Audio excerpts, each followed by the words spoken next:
Agora, a segunda preocupação que geralmente acomete o jovem dentista é exatamente a questão da experiência clínica, ou, no caso, a falta dela, da falta de experiência clínica. Deixa eu te dizer uma coisa.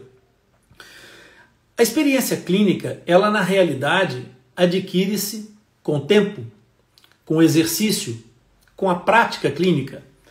E é muito curioso porque toda a gente quer um empregado qualificado e experimentado, mas ninguém quer dar uma primeira oportunidade.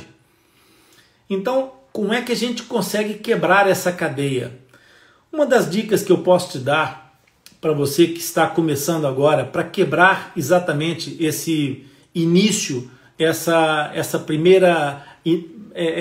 primeiro obstáculo, esse gelo, para quebrar o gelo da tua experiência clínica, você pode recorrer a situações que são muito fáceis de encontrar, muito mais fáceis do que um posto de trabalho desta forma. Você pode, por exemplo, para ganhar a sua experiência clínica, para ter um pouco mais de rodagem profissional, você pode entrar num programa de voluntariado, por exemplo. Há muitos programas de voluntariado. E voluntariado, gente, não é a questão da desvalorização que significaria você, por exemplo, ir trabalhar por pouco ou por um valor que é desrespeitoso com a sua profissão e com a sua condição de profissional. Não, o trabalho voluntário é um trabalho em que você não está fazendo um desconto, um abatimento. Você está oferecendo o seu trabalho de forma generosa e altruísta por alguma causa que vale a pena, por algum sentido que tenha valor e impacto social. Então, fazer voluntariado é uma das formas de exercer esse trabalho. E esse voluntariado, ele vai te permitir, inclusive, o convívio com outros profissionais. Vai permitir que você tenha algum contato profissional que, eventualmente, não sendo a melhor forma de ressarcimento para você, pode te trazer alguns proventos, alguns benefícios. Então, no meu caso, por exemplo, nessa altura, quando eu cheguei, eu posso dar como exemplo a minha experiência, porque é disso que se trata, vocês aprenderem um pouco, bebendo um pouco da experiência daquilo que foi a minha vida, para vocês alavancarem o processo de vocês. Eu participei de um programa interministerial de promoção de saúde escolar, era o PIPSE. Eu trabalhava muito voluntariamente, eu fazia avaliações em escolas, era um programa do governo português que visava tentar melhorar a saúde oral das crianças, tentando pegar as coisas pelo princípio. O projeto inicial do PIPSE era muito interessante, o PIPSE desapareceu, acabou, porque depois foi sendo vilipendiado e desvirtuado ao longo dos anos e acabou por fatalmente chegar ao seu fim de uma forma triste e inglória. Mas nesse primeiro momento, nós íamos às escolas fazer levantamentos das condições orais das crianças, e isso me dava uma experiência clínica que não era de mão na massa, não era de fazer buracos em dentes e restaurar, não era de fazer reconstruções de facetas ou de grandes características estéticas ou do que quer que fosse. Não. Era diagnóstico. Era fazer diagnóstico em crianças. E diagnóstico em crianças pode parecer muito banal para a vista mais despreparada de algumas pessoas. O que eu vou ver? Dentes estragados, cariados? Dentes estragados e cariados é uma das possibilidades de você encontrar patologia oral em crianças.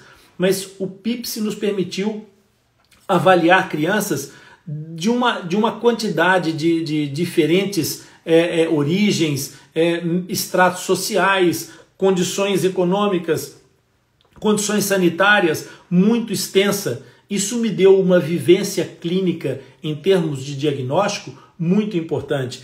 E essa foi uma experiência muito viva, porque como eu lidava diretamente com as estruturas governamentais, o que acontecia é que eu, inevitavelmente, tinha reuniões com profissionais da saúde, com médicos que estavam na hierarquia desse projeto. E isso começou a fazer com que eu conhecesse pessoas que, de certa forma, iriam participar da mudança do jogo da minha vida. Nessa altura eu vivia numa cidade pequena no interior de Portugal, e uma das pessoas que eu conheci nessa altura e por intermédio desse trabalho do PIPSE foi exatamente o diretor do centro de saúde. Esse diretor do centro de saúde acabou por começar a perceber o meu empenho, a minha capacidade de trabalho, e eu fui demonstrando a ele valor, eu fui doando a minha capacidade de trabalho para aquele projeto, e isso fez nos criar, inclusive, um laço de amizade.